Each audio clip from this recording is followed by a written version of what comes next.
George, welcome to the show. Hi, Peter. I appreciate you speaking with me, and hopefully I can resolve some issues here today and we'll try to move forward.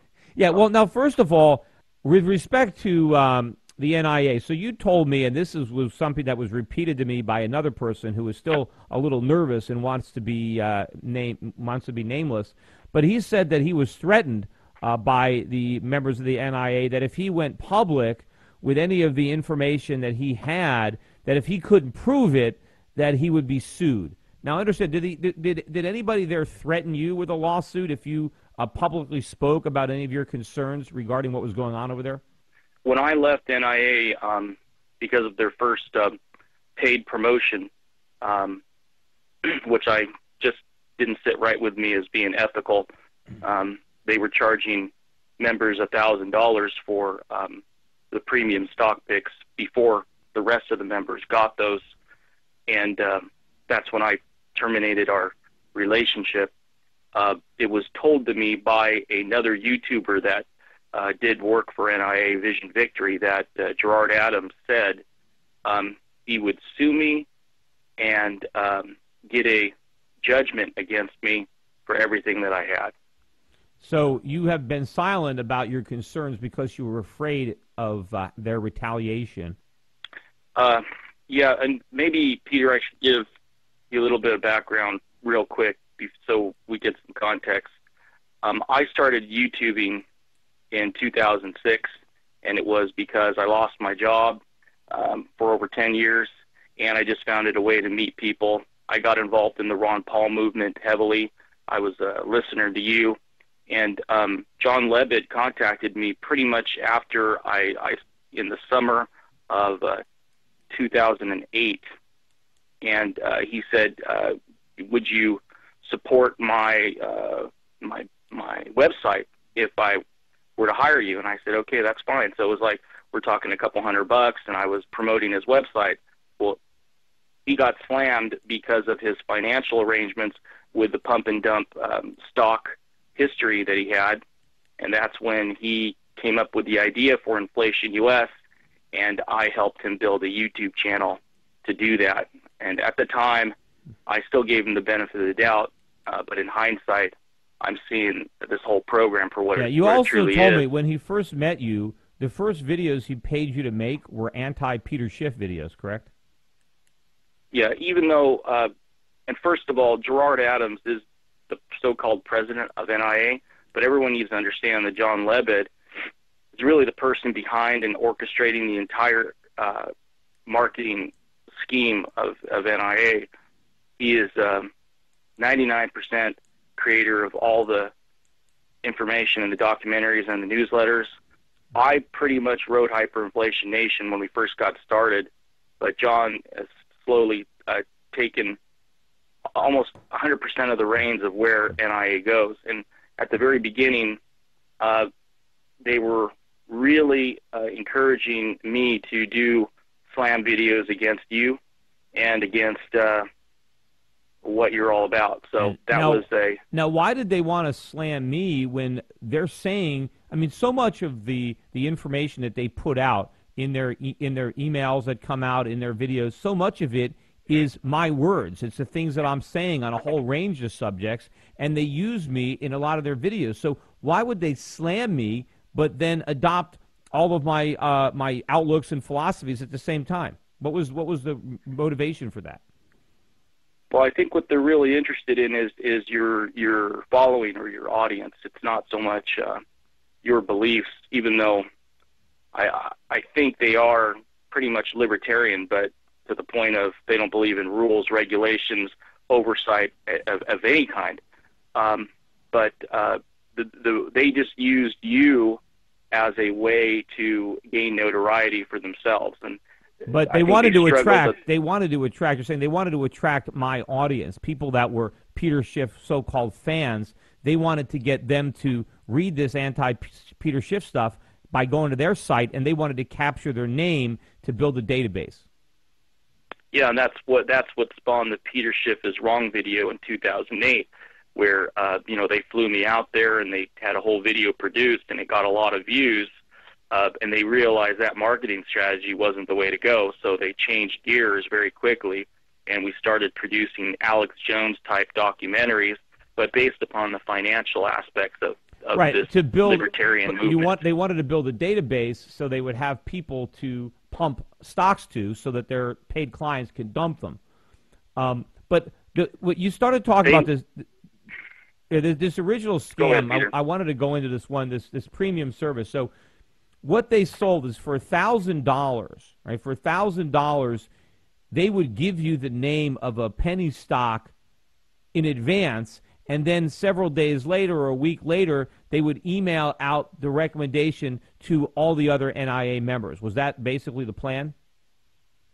From what I understand, the timing I'm not sure of, but I know that was one of their first ways to monetize the list that they were building. Yeah, no, so you might not have realized this at the time, but that they violated so many securities laws. I mean, basically what they're doing is they're saying if you're an NIA member and you give us $1,000, we will help you rip off the other NIA members who didn't give us $1,000. This is an internally generated pump and dump scheme where the people who pay $1,000 get the privilege of dumping their shares to the people who don't pay $1,000. So what they violated, this is front running, this is stock manipulation, this is insider trading. Not only is NIA guilty of these things, but they've actually implicated their own members. The people who paid that $1,000 to receive inside information, they're also guilty. They could be charged with a crime. Well, I knew something was wrong when they raised $250,000 in one day, and they continued to do that. So I decided at that point that this is not something to be involved in. And you left, and then did Lebed or did the other guy did they personally threaten you or was this just third hand threats? No, it was third hand through another YouTuber named Vision Victory. That Gerard Adams said that he would sue me for everything I have and get a judgment against me. Oh, so he told him to tell you that. Yeah. Yeah, so he basically passed on the threat through another source, and you believed it, so you stayed quiet?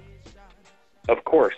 My allegation is that this is not a genuine recommendation, that they just randomly looked around and said, hey, this is a stock that we like.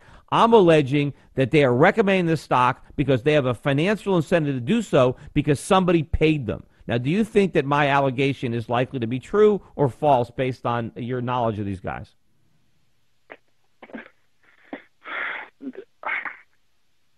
I don't know. I mean, for 100% sure. Well, do you think they would recommend a company for free with no financial interest whatsoever? No, they're making money somehow. Well, the only way I've done documentaries with these guys, and they make ungodly amounts of money. I didn't see any of it. Well, they don't charge for their documentaries, right?